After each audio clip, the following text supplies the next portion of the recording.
नमस्कार साथियों, आपका फिर से एक बार स्वागत है मेरे एक नई वीडियो में। तो आज हम बात करेंगे राम सेतु की जो रोचक 10 बातें हैं। हालांकि मेरा जो उद्देश्य इस वीडियो को बनाने का या जो ये जानकारी देने का इतना सही है कि आप तक सही जानकारी पहुंच सके, क्योंकि समय समय पर राम सेतु के बारे में देश विदेश और राजनेताओं द्वारा कुछ इसके पक्ष में और कुछ विपक्ष में अलग अलग समय पर बयानबाजी होती रहती है। आगे बढ़ने से पहले एक और आपसे निवेदन है कि यदि आप चैनल पर नए हैं तो चैनल को सब्सक्राइब ज़रूर कीजिएगा और जो नोटिफिकेशन वाला ऑप्शन है उसे ज़रूर प्रेस कीजिएगा, ताकि मैं जब भी ऐसा कोई वीडियो अपलोड करूं आपको ज़रूर पता चले। इससे होगा क्या, आपकी थोड़ी जानकारी बढ़ेगी और मेरी थोड़ी सहायता हो जाएगी, और वो जो सहायता है मेरे लिए अत्यंत महत्वपूर्ण है। बाकी तो आप खुद समझदार हैं। तो चलिए शुरू करते हैं। वाल्मीकि रामायण और रामचरितमानस के अनुसार प्रभु श्री राम ने श्रीलंका जाने के लिए समुद्र के ऊपर एक पुल बनाया था, जैसा कि हम सभी जानते हैं। उस समय उस सेतु अर्थात पुल के आज भी अवशेष पाए जाते हैं, परंतु सेतु समुद्रम परियोजना के तहत इस सेतु को बहुत हद तक क्षति पहुंचाई जा चुकी है। तो आइए जानते हैं वो 10 रोचक फैक्ट्स क्या हैं। तो पहला है, भारत के दक्षिण में धनुषकोटी तथा श्रीलंका के उत्तर पश्चिम में पंबन के बीच समुद्र में 48 किलोमीटर चौड़ी पट्टी के रूप में उभरे एक भूभाग के उपग्रह से खींचे गए चित्रों को अमेरिकी अंतरिक्ष अनुसंधान संस्थान नासा ने जब 1993 में दुनिया भर में जारी किया तो भारत में इसे लेकर राजनीतिक वाद-विवाद का जन्म हो गया था। इस पुल जैसे भूभाग को राम का पुल या राम सेतु कहा जाने लगा। राम सेतु का चित्र नासा ने 14 दिसंबर 1966 को जेमिनी 11 के अंतरिक्ष से प्राप्त किया था। इसके 22 साल बाद ISS 1A ने तमिलनाडु तट पर स्थित रामेश्वरम और जाफना द्वीपों के बीच समुद्र के भीतर भूभाग का पता लगाया और उसका चित्र लिया। इससे अमेरिकी उपग्रह के चित्र की पुष्टि हुई। दिसंबर 1917 में साइंस चैनल पर एक अमेरिकी TV show ancient land bridge में अमेरिकी पुरातत्वविदों ने वैज्ञानिक जांच के आधार पर यह कहा था कि भगवान राम के श्रीलंका तक सेतु बनाने की हिंदू पौराणिक कथा सच हो सकती है। भारत और श्रीलंका के बीच 50 किलोमीटर लंबी एक रेखा चट्टानों से बनी है और ये चट्टानें 7000 साल पुरानी हैं, जबकि जिस बालों पर चट्टानें टिकी हैं वो 4000 साल पुराना है। नासा की सैटेलाइट तस्वीरों और अन्य प्रमाणों के साथ विशेषज्ञ कहते हैं कि चट्टानों और बालों की उम्र में यह विसंगति बताती है कि इस पुल को इंसानों ने बनाया होगा। इस पुल जैसे भूभाग को राम का पुल या राम सेतु कहा जाना लगा। सबसे पहले श्रीलंका के मुसलमानों ने इसे आदम पुल कहना शुरू किया था, फिर ईसाई या पश्चिमी लोग इसे आदम ब्रिज कहने लगे।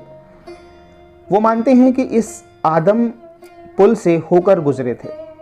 राम सेतु पर कई शोध हुए हैं और कहा जाता है कि 15वीं शताब्दी तक इस पुल पर चलकर रामेश्वरम से मन्नार द्वीप तक जाया जा सकता था, लेकिन तूफानों ने यहाँ समुद्र को कुछ गहरा कर दिया।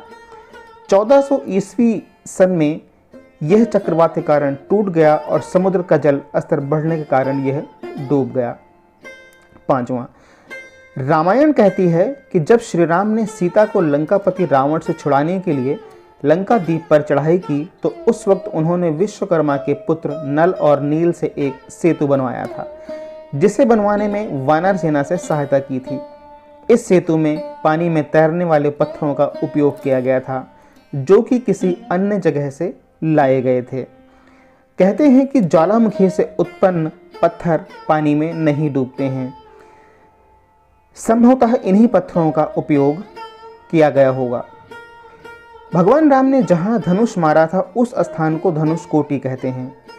राम ने अपनी सेना के साथ लंका पर चढ़ाई करने के लिए उस स्थान से समुद्र में एक ब्रिज बनाया था और इसका उल्लेख वाल्मीकि रामायण में मिलता है। श्री राम ने इसे सतु का नाम नल सेतु रखा था। वाल्मीकि रामायण में वर्णन मिलता है कि पुल लगभग 5 दिनों में बन गया, जिसकी लंबाई 100 योजन और चौड़ाई 10 योजन थी। रामायण में इस पुल को नल सेतु की संज्ञा दी गई है। नल के निरीक्षण में वानरों ने बहुत प्रयत्नपूर्वक इस सेतु का निर्माण किया था। गोरखपुर में छपी पुस्तक श्रीमद् वाल्मीकीय रामायण कथा सुख सागर में वर्णन है कि राम ने सेतु के नामकरण के अवसर पर उसका नाम नल सेतु रखा था। इसका कारण था कि लंका तक पहुंचने के लिए निर्मित पुल का निर्माण विश्वकर्मा के पुत्र नल द्वारा बताई गई तकनीक से संपन्न हुआ था। महाभारत में भी राम के नल सेतु का जिक्र है। वाल्मीकि रामायण में कई प्रमाण हैं कि सेतु बनाने में उच्च तकनीक प्रयोग की गई थी। कुछ वानर बड़े बड़े पर्वतों को यंत्रों के द्वारा समुद्र तट पर ले आए थे। कुछ वानर 100 योजन लंबा पुल पकड़े हुए थे, माफ कीजिएगा, अर्थात पुल का निर्माण सूत से सीध में हो रहा था।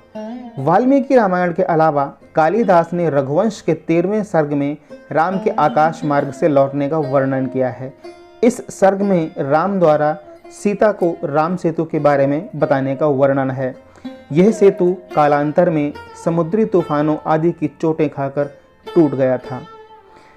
अन्य ग्रंथों में कालिदास की रघुवंश में सेतु का वर्णन है। स्कंद पुराण, विष्णु पुराण, अग्नि पुराण और ब्रह्म पुराण में भी श्री राम के सेतु का जिक्र किया गया है।